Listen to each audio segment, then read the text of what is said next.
Hello everyone.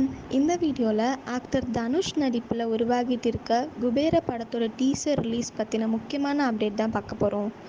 இதே மாதிரி இன்ட்ரெஸ்டிங்கான நியூஸ்க்கு இந்த சேனலை மறக்காமல் சப்ஸ்கிரைப் பண்ணிக்கோங்க. நடிகர் தனுஷ் தன்னுடைய 50வது படமான ராயன் படத்தை டைரக்ட் பண்ணி நடிச்சிட்டு வராரு. சன் பிக்சர்ஸ் ப்ரொடக்ஷனில் ஏஆர் ரஹ்மான் மியூசிக்கில் உருவாகிட்டு வர இந்த படத்தோட ஷூட்டிங்லாம் முடிஞ்சதும் போஸ்ட் ப்ரொடக்ஷன் வேலைகள் எல்லாம் விறுவிறுப்பாக போயிட்டு இருக்கு. சமீபத்தில் தான் இந்த படத்தோட ஃபர்ஸ்ட் லுக் ரிலீஸ் பண்ணி மற்ற கேரக்டரோட போஸ்டர் எல்லாம் ரிலீஸ் பண்ணியிருந்தாங்க.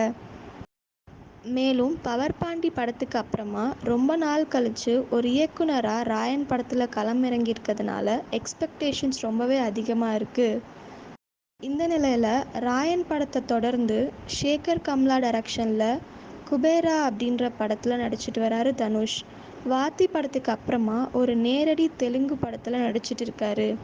இந்த படத்தில் தனுஷ் கூட சேர்ந்து ராஷ்மிகா, நாகார்ஜுனா அப்படின்னு பலரும் நடிச்சிட்டு வராங்க. சமீபத்தில் தான் இந்த படத்தோட ஃபர்ஸ்ட் லுக் போஸ்டர் ரிலீஸ் பண்ணியிருந்தாங்க. இந்த நிலையில் இந்த படத்தோட அப்டேட் இன்னைக்கு ஈவினிங்குள்ளே அனௌன்ஸ் பண்ணப்படும் அப்படின்னு சொல்லியிருக்காங்க. குபேரா படத்தோட டீசர் தான் ரிலீஸ் பண்ண போகிறாங்க அப்படின்னு பல முக்கியமான மீடியமில் கன்ஃபார்ம் பண்ணிட்டாங்க. இதே மாதிரி லேட்டஸ்ட் சினிமா நியூஸ் அப்டேட்ஸ்க்கு இந்த சேனலை சப்ஸ்கிரைப் பண்ணிக்கோங்க.